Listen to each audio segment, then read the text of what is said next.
दूसरी सुबह जमींदार, मुनीम और दो आदमी जिनके हाथ में लाठी थी, चारों लोग रामू के घर की ओर चलते हैं।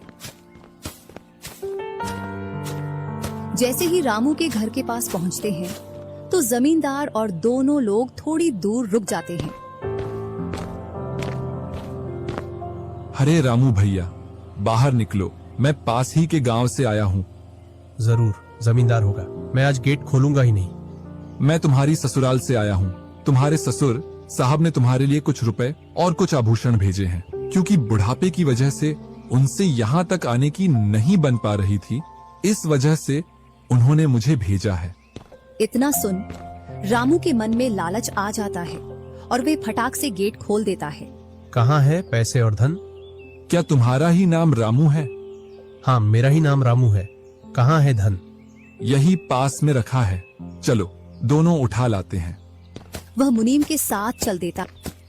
थोड़ी दूर चलने के बाद मुनीम जमींदार जी को बुला लेता है। जमींदार और दोनों लोग रामू के पास आ जाते हैं। लाओ, मेरे पैसे लौटाओ, ब्याज समेत। मैंने आपसे पैसे नहीं लिए। ये ऐसे नहीं मानेगा। अब तुम दोनों के हवाले करता हूँ, तुम चाहे जैसे इससे पैसे निकालो। और दोनों आदमी रामू को लठ से मारते हैं। रामू चिल्लाता हुआ, अरे भाई रुको, अरे भाई रुको, मत मारो, अरे भाई रुको, मत मारो। इधर वह दोनों रामू में दे लठ लठ बरसा रहे थे। तभी राजू गेट खोलकर देखता है तो रामू पर कुछ लोग लठ से वार कर रहे थे। तो वह दौड़कर उनके पास आता है और बोलता है, अरे भाई रुको। इस रामू ने आज से 5 महीने पहले मुझसे पैसे लिए थे। जब लौटाने की बारी आई तो बहाने कर रहा था। कितने पैसे हैं? 2000। रुको, मैं लाता हूँ।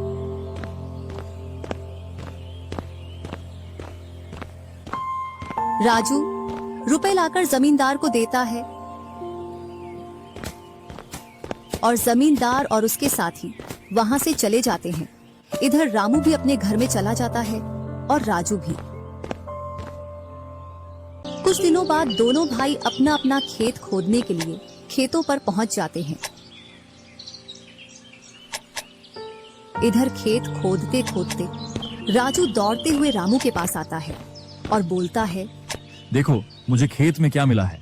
राजू के हाथ में हीरा देखकर रामू के मन में लालच आ जाता है और वह मन ही मन सोचता है, इसके खेत में तो और भी हीरा हो सकते हैं। क्यों ना मैं इसको मेरा वाला खेत दे दूं और इसका खेत में रख लूं, जिससे मेरे पास भी बहुत सारे हीरे हो जाएंगे। मैं क्या बोल रहा था, क्यों ना तू मेरे वाले खेत पर फसल कर ले और मैं तेरे वाले पर। इतने दिनों से तू कम जगह पर कर रहा था। और रामू राजू वाले हिस्से को खोदने लग जाता है।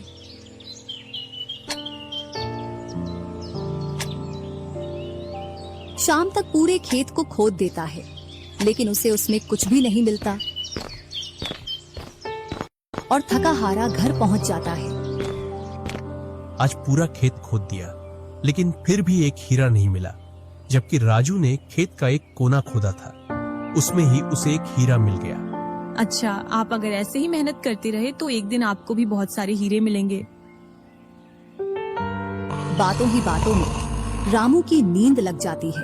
तब वह बोलता है, आज जैसी नींद मुझे कभी नहीं आई। हाँ, अगर तुम ऐसे ही मेहनत करते रहे तो आपको रोज ऐसी नींद आएगी। और रामू उसे वर्ष राजू की तरह अपने खेतों में मेहनत करता है और दोनों की फसलें बराबर निकलती हैं, जिससे रामू के चेहरे पर अलग ही चमक दिखती है। एक दिन चारों लोग साथ में बैठकर खाना खा रहे थे।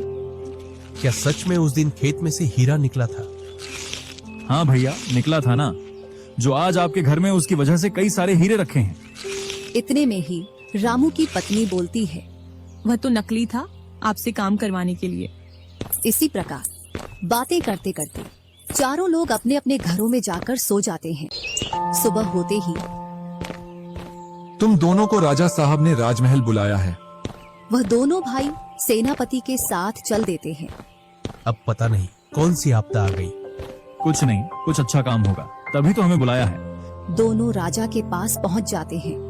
हमने सुना है इस वर्ष तुम्हारी फसल सबसे अच्छी निकली है और आपने इस बार सबसे ज्यादा राजकोष में कर दिया है। इसी का आप दोनों को इनाम